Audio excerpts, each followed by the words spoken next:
Fantasy football drafts are underway, and we're not leaving ours without these all-in picks. We dive into these must-draft players and the latest preseason fodder next on the IBT podcast.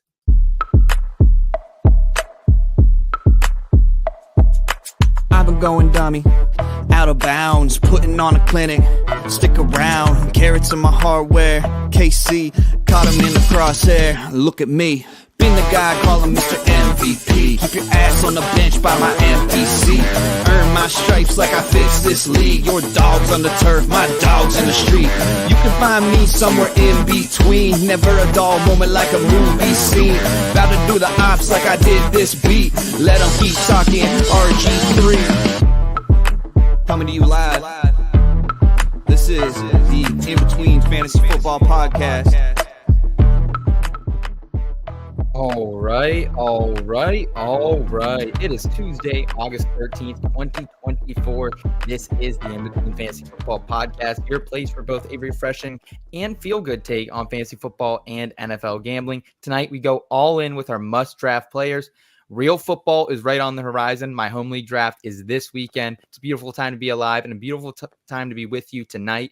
My name is Seth Woolcock. I'm joined by a couple of gents fresh off the Fantasy Football Expo and Draft Night Out. A man who enjoyed a few tequilas this weekend. Top shelf because that's how they roll in Texas. Eric, raise 'em up, roam off. Eric, how we doing, man?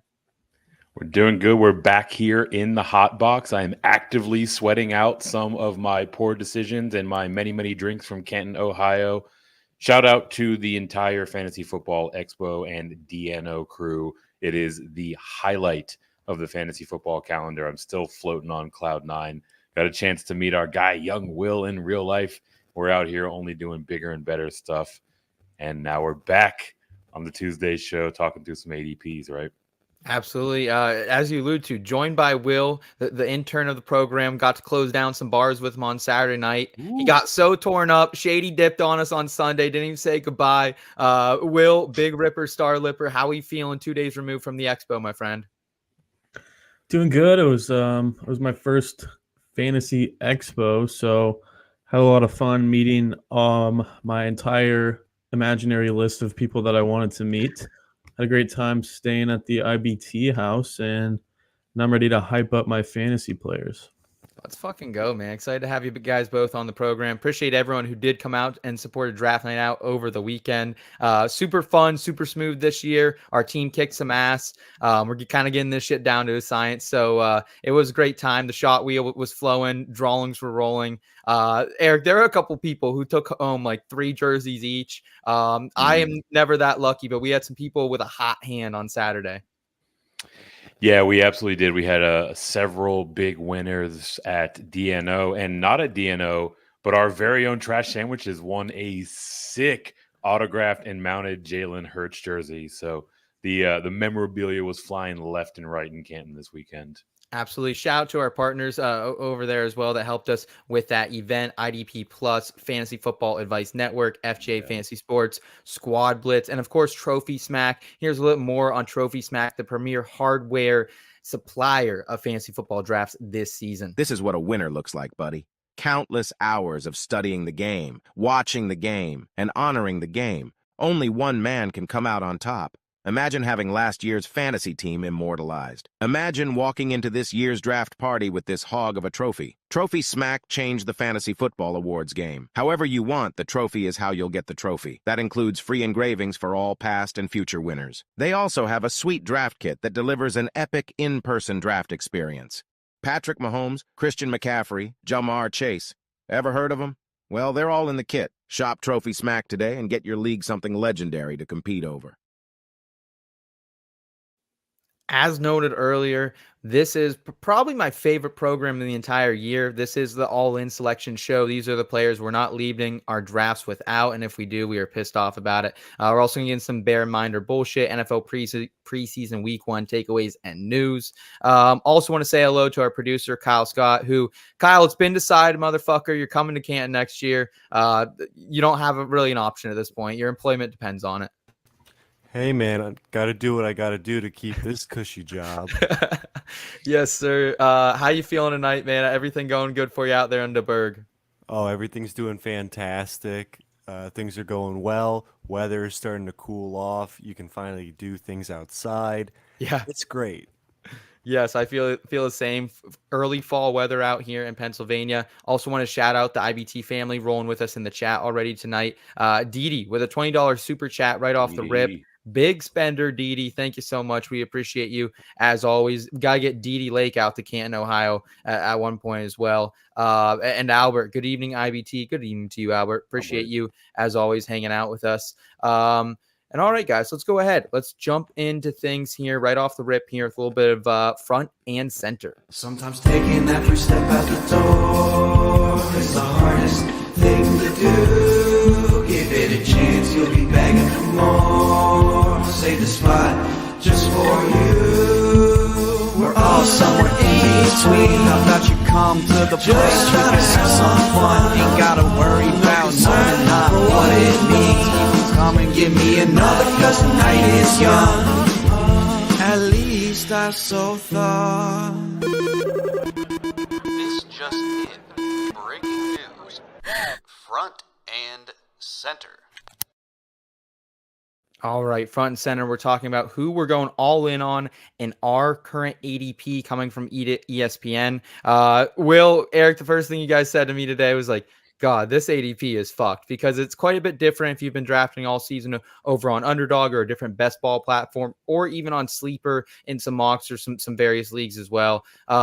So Will, I'm going to give you the floor first, man. In this wild west of ADP here at ESPN, who are you targeting here in your home drafts?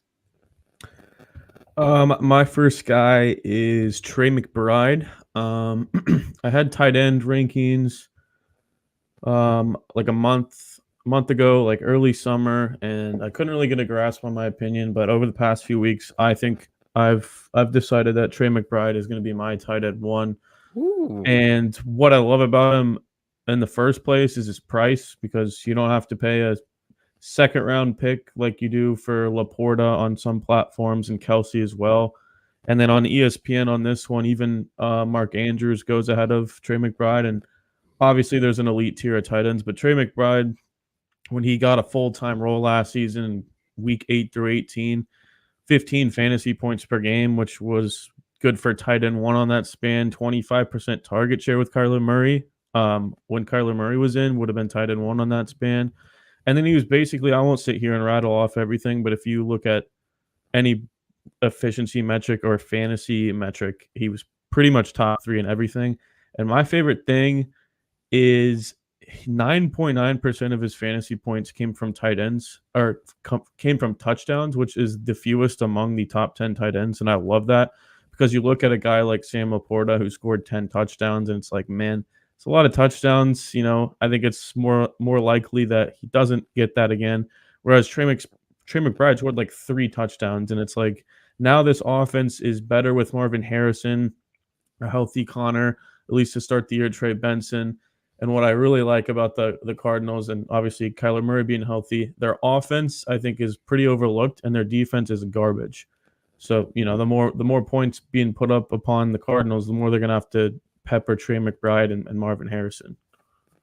I'll be honest, I've been pretty off Trey McBride all off season. I feel like the price tag was very high, but Eric, I feel like you were kind of in the same place. We called him a bust for his ADP a couple of weeks ago. Do you still feel that same way, or do you think the 55 overall ADP sliding back a little bit compared to where he was just a couple of weeks ago? Does that feel better to you? So I get to be the one to talk about the all-important context here, right? At price, we're talking about ADP. When we had that conversation, I don't believe I ever said the word bust, but it was definitely a fade, because we were talking about an Underdog ADP that had him closer to pick 40 at the time, right? So we're talking about getting him 15 roughly picks later. Absolutely, I'm happy with this price tag on Trey McBride. The posted rankings, the ADP on your platform that you're drafting on, go such a long way in terms of informing the overall flow of your draft, right? So if I'm on ESPN or elsewhere and I see McBride sitting there after pick 50, I'm totally gobbling it all up, right? I mean, there are still concerns, right? A lot of his breakout was very volume dependent. They bring in a receiver who's going to eat into a lot of that volume, but Also, I think the offense on the whole is going to be more effective. So while he might be giving away some looks, should have a little bit of touchdown equity that goes in his favor. So specifically at this price tag, I feel very comfortable with McBride. All right. Some Trey McBride love there from young Will. I'm going to go ahead and throw out my all-in selection and keep here with the tight ends. It's Dalton Kincaid, tight end out of Buffalo. Yeah, over on ESPN, tight end 63.7 overall ADP. And I feel like I haven't had the opportunity a lot of times so far this season to draft a lot of Kincaid. He's been going around that 4th, 5th round, and sometimes I'm just not there where I can take a tight end in that range. But I will be doing whatever I can over the next couple of weeks to make sure I start reaching to get him, because people forget, Sam Laporta was an absolute stud last season. But at the same time, Kincaid was number 5 all-time for rookie tight end target leaders, 91. Number 4 all-time for rookie tight end reception, 73. So this guy was still one of the most elite tight end prospects we've seen as a rookie. Just wasn't as good as Sam Laporta, who, again, as we kind of alluded to, 10 touchdowns. He's someone I'm not taking at his ADP right now because I think that number will come down. But just between Stephon Diggs, Gabe Davis out there in Buffalo, there are 241 vacated targets in Buffalo. It's nearly 42% of Josh Allen's passing attempts. I think there's a real chance that Kincaid's probably pushing for like 8 targets per game and is near up the top of the position for volume. And for me, I think he's still going to get high-quality volume. Josh Allen last season targeting 5th in catchable target rate, 4th in target quality rating, number 1 in target accuracy. I just don't think if he's the number 1 option on an offense with a top 3 quarterback that he should be going in the 6th round behind Will's guy, Trey McBride, Sam Laporta, George Kittle. Like, those are all guys who have much more competition. I feel like it's wide open here and giddy you the fuck up here for Dalton Kincaid. Yeah, I'm right there with you. I think the point that you need to underscore is just how many targets have been vacated in this offense, an offense that projects to be very effective overall, right? And one that should run out a pretty high pace, right? This was a team that attempted the 5th most pass attempts per game last season. A lot of that came after the OC change. So we'll see, at least we can project that type of volume to continue. Someone has to catch the ball there. And Dalton Kincaid, he was seeing a pretty fair amount of red zone looks prior to, or rather over the course of his kind of split role last season. I do think that we see him step into a bit more of that traditional move type of capacity, with Dawson Knox being really just kind of like a 6th offensive lineman more than anything else. So yeah, definitely like it. And I think the thing that I like about it most is that you're getting a guy that has similar enough upside to the elite options, but you're getting him kind of, right at the end of that tier break, right? So you're getting the discount, but not really sacrificing much of the upside. Yeah. Will, any thoughts here on Kincaid? Like, are you always going to be taking your guy McBride over him, you think, here in the 5th, 6th round? Yeah, I'm okay with the price tag being a little bit higher. Obviously, it's only 7 picks here. Some platforms it's a little bit more. I don't have a problem with Kincaid either. I think he is a top 6 tight end, and I think if you look at it, he could have the clearest outside of Travis Kelce if he doesn't disappoint again. I think Kincaid has a pretty clear path to being tight end 1. Because he could lead this team in receiving and see those spike weeks more consistently that we saw last year. I did pull off him a little bit from being obsessed with drafting him, just because I don't know. There's Khalil, Shakir, Curtis Samuel, Keon Coleman, other receivers they have, and even Dawson Knox just still being there is just he'll be more of a blocker, but he's still going to be a little bit annoying here and there. I think we'll see some tough weeks, but I have no problem with his ADP and I draft him too. Okay. All right. A little shout out for Dalton Kincaid there. We got Corey in the chat saying Laporta can't possibly be drafted too high, but I'm admittedly biased. Go Lions. And shout out, nice shirt, Seth. Yes, Corey is the one of the founders of Squad Blitz over there as well. We're going to be doing a Squad Blitz draft next week. Actually, that is a new college fantasy football college fantasy football app that you can actually, rather than drafting future NFL prospects and diving into the nitty gritty, you can draft by team, drafting a passing offense, a rushing offense, a defense, something like that. So we're going to be doing a draft with the IBT staff for our Office League next week, and then running a listener league as well. So if you guys are interested in that, let us know here in the chat and we'll get you signed up for that listener league, because I need to redeem myself. Eric beat me last year in the championship of our office league. So I said, fuck the guillotine league. We're taking it to squad blitz here. Yeah, I'm pumped to get this thing fired up, right? I'm obviously a little bit saddened that I won't be able to defend my guillotine championship, but it was such a shellacking that I cannot blame you for folding the league. So we'll jump over to squad blitz, and honestly, this is going to be a blast, right? Like, we've been able to poke around in the platform a little bit to kind of wet our beaks, but to be able to jump all the way in a very competitive setting that is the IBT family, can't wait to not only jump in there but also talk about it on next week's show. Yeah, hell yeah. And Eric, I want to hand it over to you, man. Who is your favorite all-in selection? I believe last year you were in on Keenan Allen. I know that was one of them. So you were at least 1 for 2. I can't remember off the top of the dome who else you were in on. Yeah, I can hardly remember anything prior to this weekend, so we won't reach back into the Wayback Machine any longer. But the first player I want to talk about is kind of an easy segue in so much as a lot of the same points we're making about Dalton Kincaid, we can also make about Khalil Shakir. Again, north of 40% of Josh Allen's targets have been vacated in what projects to be one of the fastest paced and most effective offenses in the entire league. There are really two things at play here. He actually is one of my highest exposed players. He's one that I've been attacking an underdog, getting him around pick 105, 110 roughly. We're talking about ESPN ADP here, where he's sitting in the 160s. Just absolutely insane to see a player of his caliber sitting out there. So a lot of this response is value-based. He is, again, a player that I have a ton of.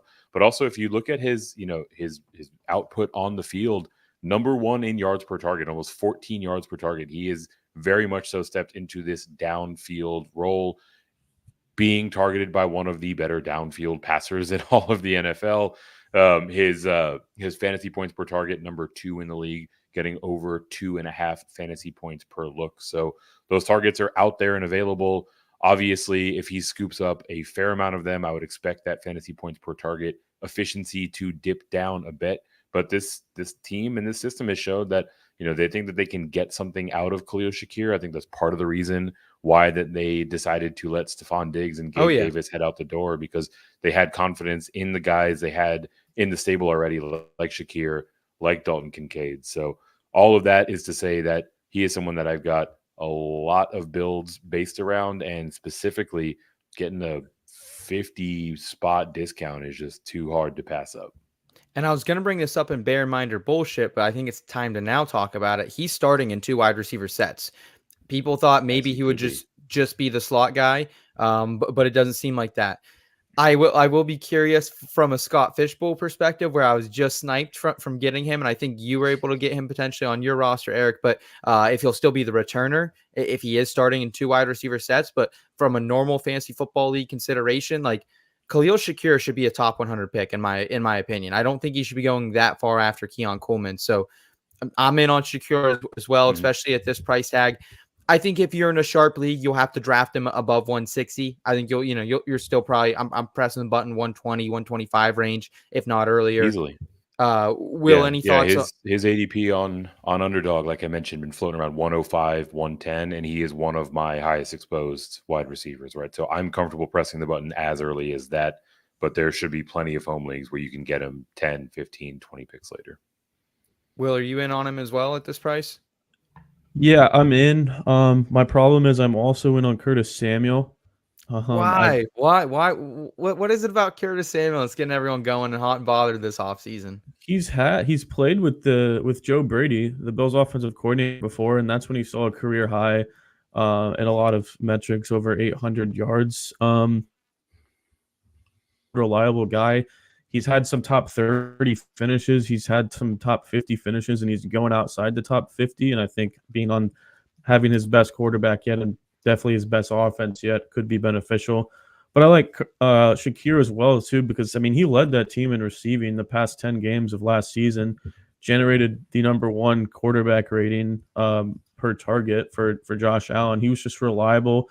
And, every report you hear is just the dude is always open. And the only, downside you could say is he hasn't really ever been a target earner, but the door's wide open for it. So I kind of just go back and forth on the two. I get shares of both of them, but there's a whole ton of stuff out there that backs up the hype for both. Okay, some Khalil Shakir love there from the IBT family. D saying she's on the fence with him. It's a good value. It's a good value. Consider it. And Sniped You Son asking over on Twitch, any worry about the Jamar holdout? He did hold out a year of college. Eric, I don't know as analysts how we really handicap this. You know what I mean? Like how we put in perspective. Jamar Chase to me is a guy, just knowing the competitor he's been in his couple years here in the NFL, that I don't see him sitting out. He's got Joe Burrow back healthy. It's his last year with T. Higgins on the team as well, when they can really probably make a push. So I'm not concerned about it personally. Are you not drafting Chase where you were a couple of days ago prior to this? No, it doesn't affect my opinion or willingness to draft him whatsoever. If you've been watching the show, we appreciate and love you. And you're going to have to sit through this answer one more time. Generally speaking, it is exceedingly rare that we actually see a holdout impact a player's playing time and willingness to take the field, right? In the worst case scenarios, it seems like it's maybe a couple of games, and even those are the fringiest of outliers, right? Like, think back through your football loving memories and minds.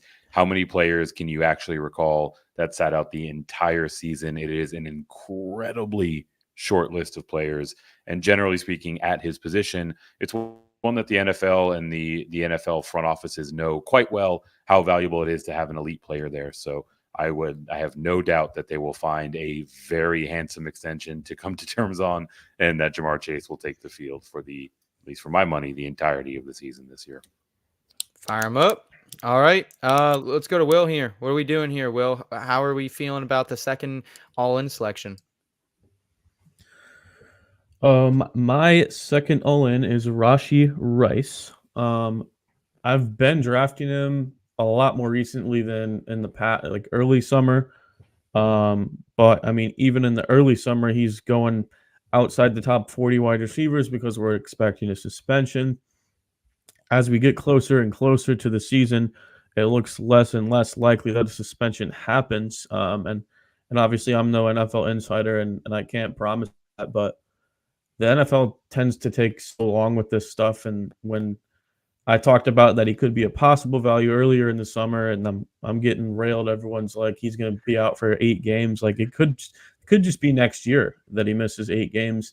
And is this late enough, almost at pick 100, where it's like you can afford to lose that pick if he is going to get suspended? I don't think he will, because this is the alpha receiver in this room. I'm not buying into all the Marquise Brown and Xavier Worthy hype. Xavier Worthy is an unproven rookie. Who knows?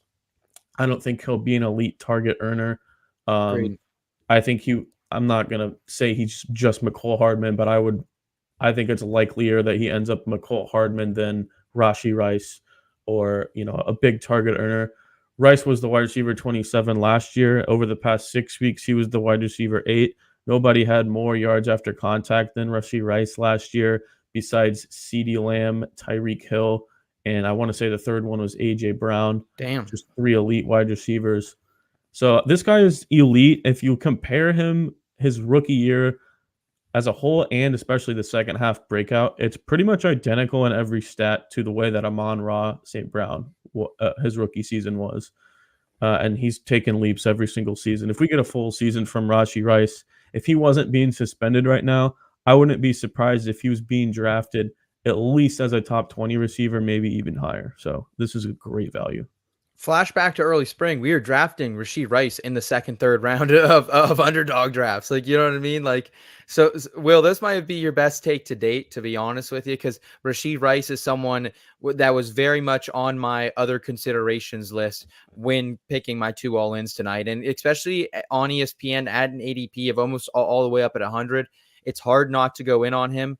And I didn't even really think about some of the comparisons you were throwing out there, like the Amon-Ra St. Brown one, but I think I'm there. He was a league winner last year for me in multiple places. I think he could do it again here at this ADP. Let's fucking stop with the Hollywood Brown propaganda. Like, he's hurt now, and I'm not trying to take an injury victory lap. I would never do that. But like, this guy has never been an elite wide receiver. He's never been an elite fantasy scorer for more than a couple weeks. You know, like he had his run in Arizona when he was a target getter. He had a run in Baltimore where he had some big weeks, but he ultimately falls off at the end of each season. So, I'm 100% there with you. I think Xavier Worthy is a little better than maybe you're giving credit for, but I think Rashee Rice is the steady target earner. I think he's the steady fantasy producer. Worthy will have some spike weeks. I think he'll have a couple games where, hey, he might have 2 touchdowns and 100 yards, but I want Rashee Rice at this price tag. Eric, I know you do as well. Yeah, I've been banging this drum since basically the moment that he was doing street racing, right? He is my second highest exposed wide receiver overall on Underdog. He is far and away my highest exposed player and highest invested in player in terms of Best Ball Mania 5 tickets that I've put out there. There was a point in May where his ADP was as low as like 160, right? And a lot of that has to do with all of the bang-on analysis that Will put out there. I do think that he is going to be the most prolific fantasy producer in this offense, including an aging Travis Kelce. But moreover, he's not getting suspended this year. The NFL has been abundantly clear they are not taking any disciplinary action with him or really any player who fouls it up with the law until the legal process has run its course. And now for the 4th month in a row, I will remind everyone, there is almost no chance he's going to see even a court date by the time that this season has concluded. So that is a next year issue. Yes, his price has gone up considerably. Continue to buy the value on Rashee Rice while you still can, because we're going to get to a point where people will realize that that court date is not coming this year, suspension is not coming this year, and then he's going to jump up 3, 4, 5 rounds. Clip that. That was a good. Yeah, clip that. That was a good one. Start working on the thumbnail tonight, Will. Love it. Love the take. We're all in on Rashee Rice, all 3 of us. Let's go ahead. Let's round us out here, Eric. I think you have one more all-in selection for us.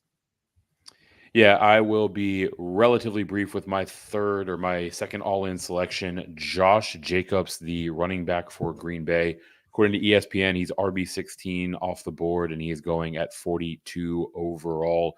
There are really a couple of things at play here for me.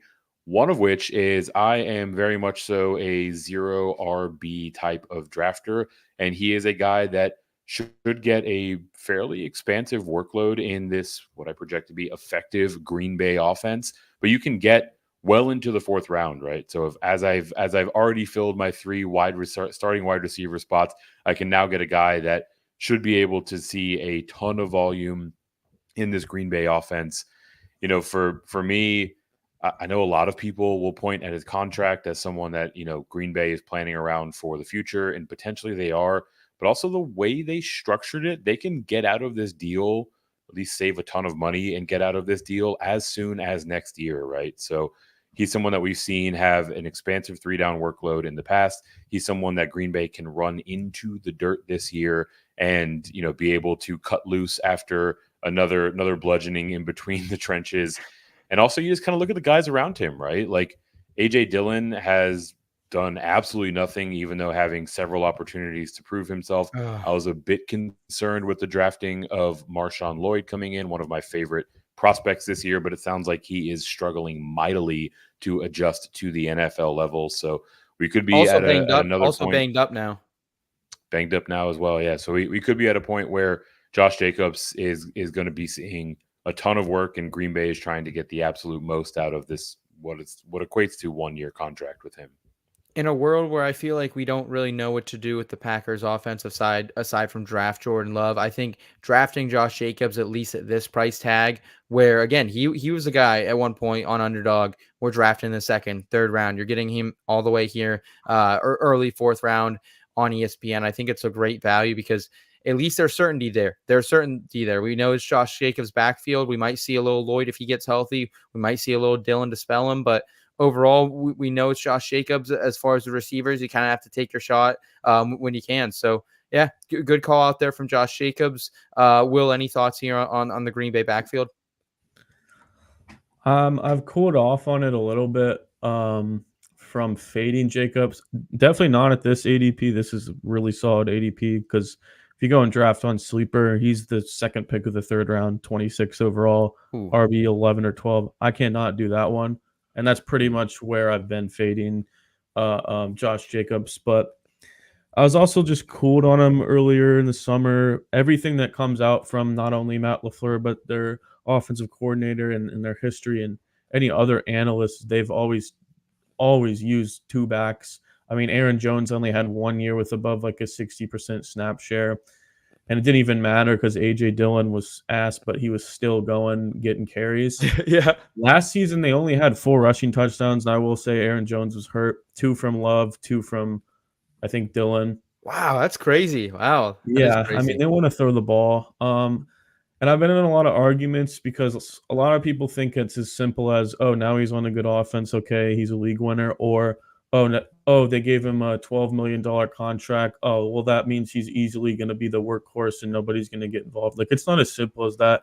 Sure. LaFleur gave Dion Lewis 155 carries in a backfield with 24-year-old prime Derrick Henry in Tennessee. But I will say this was more of my take with Marshawn Lloyd getting drafted, and now we're hearing that he's having fumbling issues and he's got a hamstring injury and hasn't beat out A.J. Dillon yet. So I don't know how that's going to go. I've definitely cooled off on I thought Jacobs was a horrible pick at this ADP, and I don't think I'm fading him anymore with this Lloyd stuff. Yeah, and I'm curious to see what happens with its ADP now that news is public knowledge, and maybe this goes up. But Eric, going all in on the Packers backfield here with Josh Jacobs, and Will's not hating it now as he once was. I'll round us out here with my final all-in selection. It's a guy I've been talking about, I feel like, nonstop, been drafting him nonstop, have an insane amount of exposure across all redrafts, all best balls I've been doing. It's Jaxon Smith-Njigba, wide receiver for the Seattle Seahawks. Right now, going wide receiver 39 on ESPN, 111.5 overall. And this feels like I think a lot of people are throwing in the towel after one season with JSN if he's going this late. And I'm going to keep the faith in the guy who went for 95 receptions, over 1,600 yards at Ohio State, when competing with Garrett Wilson, Chris Olave. So, I think the talent's there. He's still a technician. Number 6 in target separation last season as a rookie. Number 17 in win rate as a rookie as well. Now they got Ryan Grubb coming in as offensive coordinator. He led Washington last season in passing yards to the number 1 spot in the country. And then also he got 3 wide receivers drafted in the first 2 days of the draft. So I think there's no way he does any worse of a coordinator than we got last season from Shane Waldron. And I think 48, wide receiver 48 is probably very close to the floor for JSN here if he gets a respectable opportunity. 95th in ADOT last season, that sucks ass. 72nd in deep targets with 10. If he can get some air work here, I think JSN could be very dangerous, and you're drafting him at his floor, which is what I try to do. Yeah, JSN, especially at that ADP. I mean, this is the 4th player on this list that I drafted in my home league team last week, so that's good to hear. But I don't know why the ADP is so low, because I haven't met anyone that isn't on the JSN hype train, so that part's weird to me. But he had the highest target percentage behind the scrimmage for receivers last year, literally number 1, higher percentage than Deebo Samuel. That's horrible usage for him, and I've already made fun of Shane Waldron on the show before. He ruined JSN's rookie year. He didn't even have a bad year from efficiency standpoints. Tyler Lockett is 32 years old, whether you like it or not. That's a cliff that people are going to hit, and we saw some slowing down from him last year. I like the new offensive coordinator that supported 3 very high producing receivers at Washington and a number 1 passing offense. I think he'll easily become a top 2 option on this team this season, and this ADP is maybe even below his floor, in my opinion. Eric, you drafting JSN? I haven't heard you really, screaming his name as much as I feel like I have out there on the Twitter streets this offseason. Yeah, absolutely. Right. To Will's point, I'm taking him everywhere that I can. I haven't really found anybody that's been overly concerned about him, or at least to the point where they will bring it to air. Right. So kind of a head scratcher, but really the circumstance for him, I think, is what is most promising. Right. Typically, you look at the first half of his season last year. Will talked about some of those efficiency stats. A player who comes in and plays like that earns more and more playing time. And Shane Waldron just refuses to run 3 wide receiver personnel groupings. And when he did, it was almost kind of a farce in terms of what he was doing out of the slot. Now you bring in Grubbs again, as the OC when he was the head coach last year, supported a prolific offense and one that was very vertical, right? Like you look at their route trees that their receivers are running in Washington, and all of their stems are a good 8, 10, 12 yards further down the field than a typical wide receiver tree, right? So these guys are going to be going out there trying to get some chunk yardage, and that very much so tips and plays exactly to JSN strengths. I'm a little bit worried about Rome Odunze and what Shane Waldron is going to do the same shit to him. I feel like in year one until he gets fired. It's going to be one of them. It's going to be one of them. Hopefully it's not Keenan Allen for my sake. Oh my God. I'd have a lot of teams that were fucked there.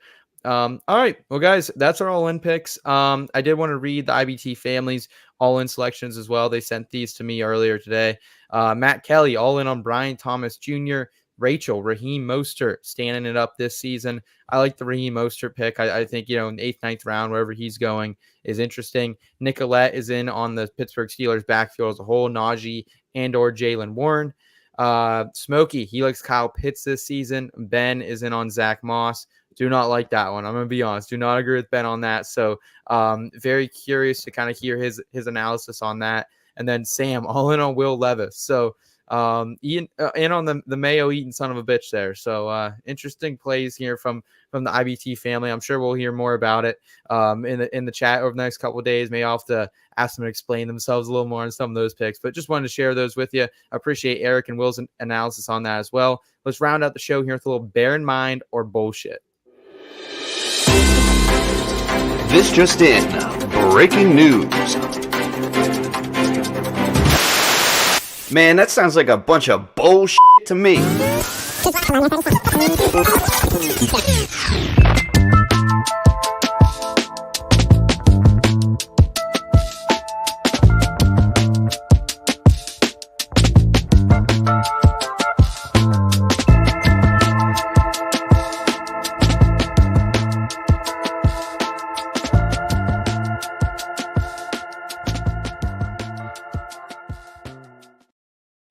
Bear in mind or bullshit. This is the segment where we tell you whether the latest preseason fodder is something we should be bearing in mind as fantasy managers and NFL gamblers, or is it a load of bullshit?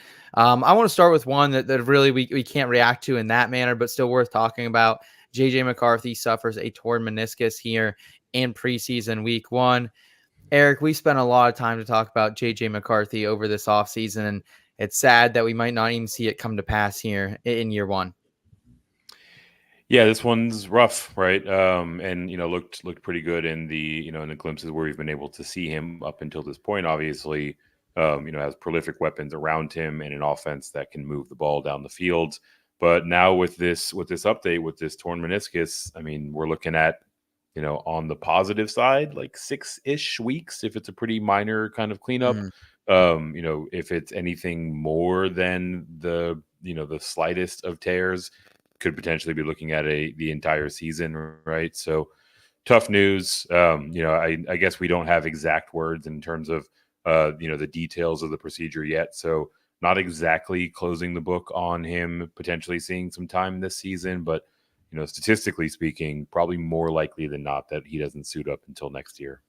And Will, does this make you more inclined to draft Justin Jefferson in the first round, right around that 5 through 7 ADP, knowing that we do have some stability at least with Sam Darnold, or is it worrisome? Were you liking the upside of JJ McCarthy coming in? I mean, I did not really have. It's tough to pick a prediction on how a rookie quarterback is going to be. We kind of know what Darnold is, and honestly, I haven't had a problem taking Justin Jefferson. I wouldn't say he's a target of mine because I do think his ceiling is capped. But I do think that Sam Darnold can be like a Jameis Winston type of guy for him, where maybe he's throwing 2 or 3 picks a game, but he can still give him 100 yards through the air. I do think it goes a little bit too far with the 3 games that he had with Mullins last year, Jefferson, where he produced because it was against the Lions secondary who was struggling mightily at the time. But I'm not worried about Jefferson, especially with Darnold. I think he'll be able to sling it like that. So, Okay. All right. Good to hear that. And JJ, get better soon, buddy. We're rooting for you over here at the IBT podcast. Christian Watson consistently hitting 21 miles per hour mark here is what we're hearing out of Packers camp. He's faster than ever. Had a little bit of an injury scare last week, Eric. Is this just some more bullshit you think here from the Packers beat reporters? I don't exactly know how to answer this question in terms of the confines of the game that we're playing. I think it's good to see him, be able to open it up like that, right? Those hamstring injuries were really plaguing him. So the fact that he can reach back and get up to this speed is a promising sign. I will tell him to chill out a little bit, right? Like there were like 3 guys, according to Next Gen Stats, that went 22 miles an hour or faster. So, you don't need to be, put on the afterburners quite like that over the course of mini camps and the preseason, right? So nice to know he can do it. All of the reporting kind of surrounding this is that he and his team feel like they've kind of made a breakthrough in terms of the health of his hamstring. So hopefully he can keep this thing going, but also not terribly surprised that there was already a bit of an injury scare, right? That's kind of been his MO so far in his career. Will, are you chasing the upside with Christian Watson? He was one of my favorite prospects coming in 2 seasons ago. Loved what he did as a rookie. Didn't really get to see it last season just because he was injured for a lot of it. Came back, was starting to get right, then got injured again. Had a good end of the season. Are you chasing that consistency with Christian Watson? And do you care at all that he is hitting 21 miles per hour, or is it too big of an injury risk for you there right around the 9th, 10th round? I don't really care about this headline. I'm sick of the Packers, all their receivers getting hyped up to be so elite. And I'm like, holy shit, they have 4 wide receiver ones. Like everything is so good coming out about every single one of those receivers, but somebody's not going to hit their peak. But that being said, I do like Christian Watson. I think if there is going to be any of these receivers breaking out, I like Christian Watson, because the only downside room, which is all of them, that's downside for all of them, is his injuries. And it's the same thing with Anthony Richardson and other people that just get hurt all the time. It's like Christian used to be that too. Nobody was drafting him because they thought he would get hurt. You can't predict it. But I think he has the highest up of anyone in the room. And we saw stretches last season with 100-something yards and 2 touchdowns against the Lions on thing. He had a couple 2 touchdown games and some nice stretches until before he got hurt. So I like the upside here. Okay. All right. Let's move to Tampa Bay, or excuse me, Charlotte, where Dave Canales, quote, likes Hubbard a lot. And I think they're going to run the ball a ton this season. That's a quote from Charles Robinson of Yahoo. So the beat reporters down there in Carolina, Eric, they're very high on Chuba Hubbard, thinking that, hey, it's probably not likely that we see second-round pick Jonathan Brooks in there anytime before October, likely leaving Chuba Hubbard potential start in fantasy to begin the year. I kind of find this a little bit of bullshit, maybe, just because I don't know if they're going to run the ball a ton this season, because that defense is still not great, to say it kindly. Yeah, I mean that's really it, right? There are a lot of different things to dissect here. To put it in context, last year this team was 20th in rush attempts per game, about 26 per, so below league average. And while they've improved their offensive line, their defense is probably going to struggle to keep them in games, right? So the offense might be more effective overall this year, but I don't think it's going to be because of the run game. I think they're going to be trailing a fair amount. We're going to see Bryce Young, for better or worse, try to keep them or get them back into games. The other side of this coin is, especially with the updated reporting on Brooks, this is kind of what he's got to say. Like, this is his guy. He's not going to be out there and, say that he's mid in front of a hot microphone, right? Like, he's got to steam his boy up, get him feeling good, get him feeling confident, because he's going to be toting the rock for a few weeks, right? So I don't put a whole lot of stock in the idea that this is entirely earned praise, right? I think he's boosting his boy up. And just functionally, I don't think that there's going to be a whole lot of running opportunity for Hubbard or otherwise in this Carolina backfield. Well, I believe it was you a couple weeks ago that you said you weren't really in on Jonathan Brooks at his price tag. Do you like Hubbard where he's going right now? Are you interested in him, or is it really just the pass catchers like Deontay Johnson that you could be interested in here? More interested in the pass catchers for sure, and especially in light of this reporting and the Brooks news, we're going to see Chuba Hubbard's ADP increase, right? So I was already basically fading him, if not just cool on him. Prior to that point, he goes up at all, and it's going to be an outright fade. Trying to capitalize on a guy that's going to, maybe have the job for a few weeks and then be seeding work week over week after that point is typically not a winning formula. Same for you, Bo? Yeah, I mean, I think that Canales probably thinks they're going to run the ball a lot. And to be fair, he did give Rachaad White a shit ton of carries last season, despite him not being very efficient. And honestly, last year, the Panthers had some low-scoring games because their defense, but, they lost Burns. It might be a different story this year. But, yeah, I mean, at his ADP, he's cheap enough to where, I think Brooks could go on the PUP list and you could get a good 4 or 5 starts out of him maybe. But, by the second half of the season, it's going to be Brooks's backfield. It's not a bad play for somebody that myself, I went running back in the first 2 rounds of my draft just because that's how it fell. And I didn't take another running back till the 10th round. So, that could be something for Chuba, but we know what this backfield's going to look like, I think. Best case scenario, if you do draft Chuba Hubbard, is kind of like you drafting Zach Moss last year for the Colts. He takes over the backfield early, maybe has a couple studly games. The Brooks manager gets nervous when Brooks starts coming back. You trade him off the handcuff, So yeah, I think there could be a little bit of weight to this, but still, I'm with Eric on the fact that I think there could be bullshit that they're not running a lot, but I do like that Chuba Hubbard could at least be a leverage piece for you here in fantasy early on. Didi dropping the $20 super chat. Thank you so much. We greatly appreciate it, Didi. She's agreeing with Eric. I believe that was about the Christian Watson news there, and then saying this is BS for sure as well. All right.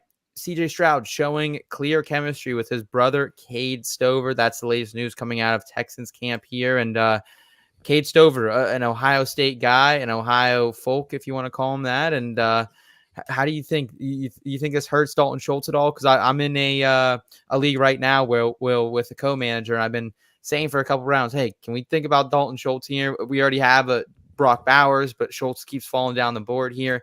He says there's too much competition for Schultz to be anything. Does this even kind of muddy that water a little bit now that we have another potential tight end who's doing something there in Houston, while there's already Brevin Jordan, who also is kind of an athletic freak as well? No, I mean, I understand the Cade Stover hype, being with Stroud and all that. I think it's kind of just an attempt to get people to think, oh, maybe we can see that Stroud Dell connection coming out, CJ's picking his guy again. But I mean, this is not a guy that's going to worry me I'm not in on Dalton Schultz in the first place. I think that the rest of the guys are the ones that worry me about Dalton Schultz, but it's not going to be Cade Stover. Okay. What about you, Eric? You're kind of plugged in down there in the Houston scene. Yeah, this is BS for me in so much as reports out of camp, out of practice, out of the preseason cycle, they're generally positive, right? Everyone loves everyone, best shape of their life, never been faster, feel like they're 18 again, right? So just kind of the tone and tenor of this report, yeah, clearly they got a chemistry when they're throwing the ball in practice and nobody's really defending them that hard, right? So, kind of take that with a grain of salt, or even more than a grain of salt. In terms of your question about whether or not this impacts my position on Dalton Schultz, not really. I'm kind of with Will, right? He's not someone I was prioritizing. Sure. It's clearly going to be the fourth banana in this passing offense. And at least in terms of the comparison to Stover, keep it on your radar in terms of, kind of very back of the bench sort of dynasty taxi squad type. But Dalton Schultz got a pretty handsome extension by this front office. So I think they're probably going to try to prioritize him, at least give him the first crack overall. So it doesn't really change my standing on Schultz, but he's not someone I was reaching for as it was. Okay. All right. Let's round it out here. Commanders lead preseason week 1 in pace of play under new offensive coordinator Cliff Kingsbury. Will, I think our guy Eric hit this on the head a couple weeks ago. He shouted out this is a reason that he likes to target Commanders in drafts. I have found myself beginning to target Terry McLaurin a lot more over the past couple weeks as the hype for Jaden Daniels continues to build. Will, are you targeting McLaurin? Are you targeting Jaden Daniels, Brian Robinson and company in this offense? Daniels has been my at least a top 3 player that I've hyped up for the past 3 months. Especially at his value. I mean, I think this is a guy that legitimately has a top 5 ceiling. I like Brian Robinson as well because it just kind of goes with my Austin Eckler hate. And I know they kind of split carries and all that in preseason. So, we'll see about that. I would really have a hard time believing they're giving red zone carries consistently to Austin Eckler that's Brian Robinson's thing.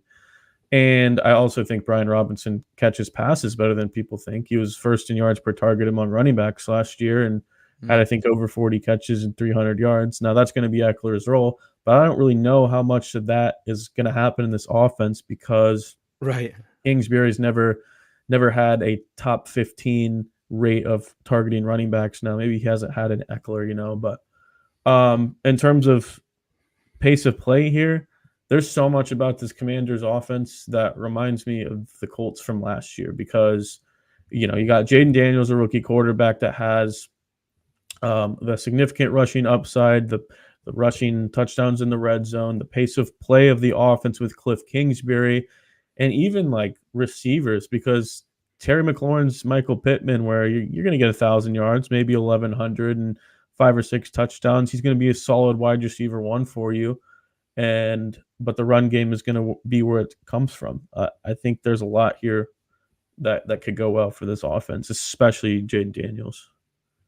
Eric, this has to be music to your ears because you've been kind of singing the praise of Cliff all off season that this could be a very viable offense for fantasy. Do you feel the same here as we head into redrafts this weekend? Yeah, I mean, look, the viability of this offense, legitimately open question, right? The point that I made bang on a few weeks ago was that Cliff Kingsbury has a long history of playing at a very fast pace of play, right? 4 seasons at the helm for Arizona. He put up seasons where he finished 3rd, 15th, and 2nd in pace of play, right? So when we talk about a guy like Jaden Daniels, if this offense is going to give him a lot of opportunities, his ability to make a game-breaking play is exponentially expanded because he's going to have more cracks at the more bites at the apple, I should say. So that's really the point. The efficiency and the effectiveness is very much so an open question. I'm closer to Will's side of the spectrum. I do think that they'll be able to be fairly effective. All of the arguments that people are making for Anthony Richardson, you can make a lot of similar arguments for Jaden several rounds later, right? So a value that I'm scooping up. I will offer a word of caution.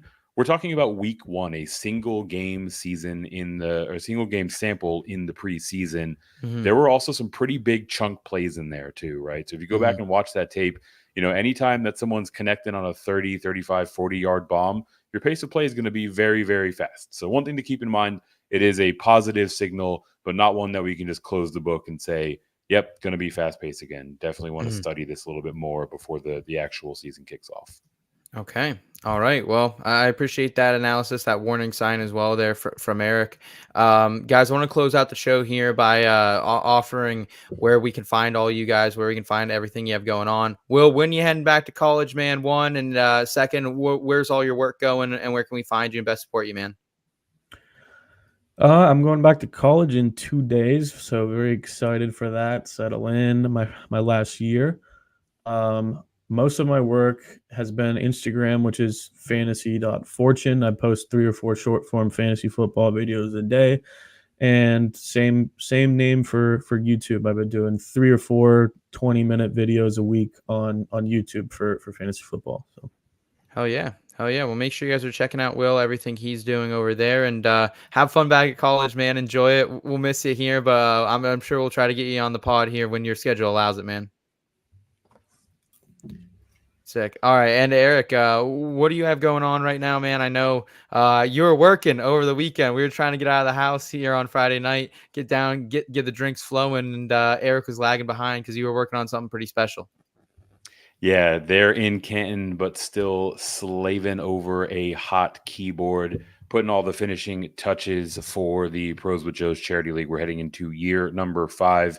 Haven't started our promotional tour yet, but fundraising is open. If you go to proswithjoes.com and register, it'll take you to our donor center. You can see all of our 70 participating pros this year, the various charities and causes they're working to support, including several members of the IBT family here. We've got Seth running it back. We've got Trash Sandwiches jumping into the waters this year, Bo McBrayer, among many, many others. So proswithjoes.com, get yourself registered. If you're not registered, or if you're already registered, I should say, you can go to proswithjoes.com/donate and get in on the action.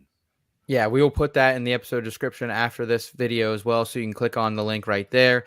And yeah, the way I always pitch this to people is like, listen, if you want to play in a fantasy football league with me, with people who are way more qualified to be in that league than me, let's do it. Let's shake it up. Let's do it for a good cause. And so Didi, Albert, everyone in the chat, if you guys want to come hang out, do a league with myself or Trash or any of these other great analysts, make sure you're heading over there and registering for Pros with Joe's.